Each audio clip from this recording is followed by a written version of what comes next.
Super singer season 11 அதாவது பெரியவர்களுக்கான பாடல் போட்டி வந்து பாத்தீங்கன்னா விஜய் டிவியில இந்த வாரம் சனிக்கிழமை மாலை 6:30 மணிக்கு லான்ச் பண்ண போறாங்க.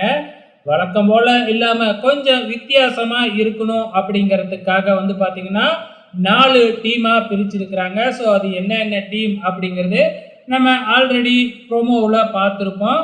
அதாவது வந்து பார்த்தீங்கன்னா சாதாரணமாக 20 பேரை வச்சு ஒரு காம்படிஷன் நடத்தினா எப்பயும் போல தானே இருக்கும். அதே கொஞ்சம் வித்தியாசமாக அதே 20 பேரை வச்சு 4 டீமாக பிரித்தா எப்படி இருக்கும் அப்படிங்கிறது தாங்க இது. இதில் வந்து பார்த்தீங்கன்னா சென்னை தமிழ், அதாவது சென்னையிலேருந்து ஒரு 5 பேர் கலந்துக்குவாங்க, கொங்கு மண்டலத்திலேருந்து ஒரு 5 பேர் கலந்துக்குவாங்க, அதே மாதிரி டெல்டா மாவட்டத்திலேருந்து ஒரு 5 பேர் கலந்துக்குவாங்க.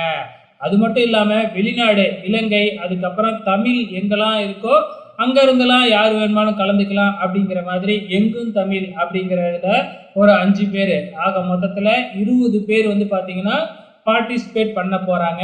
இந்த 4 டீமுக்கும் வந்து பார்த்தீங்கன்னா 4 கேப்டனை வந்து பார்த்தீங்கன்னா அறிவிச்சிருக்கிறாங்க. இதில் சென்னை தமிழுக்கு வந்து பார்த்தீங்கன்னா தமன் மியூசிக் டைரக்டர் தமனையும், கொங்கு தமிழுக்கு வந்து அனுராதா ஸ்ரீராமும், டெல்டா தமிழுக்கு வந்து டைரக்டர் மிஸ்கினும், எங்கும் தமிழுக்கு வந்து உன்னிகிருஷ்ணனையும் நியமிச்சிருக்கிறாங்க. ஸோ இவங்க தான் அந்தந்த டீமோட கேப்டன். அதே டைமில் இவங்க தான் நடுவர்களாகவும் இருக்க போகிறாங்க. உங்களோட கமெண்ட்ஸை மறக்காமல் இந்த வீடியோ கீழே கமெண்ட் பண்ணுங்கள்.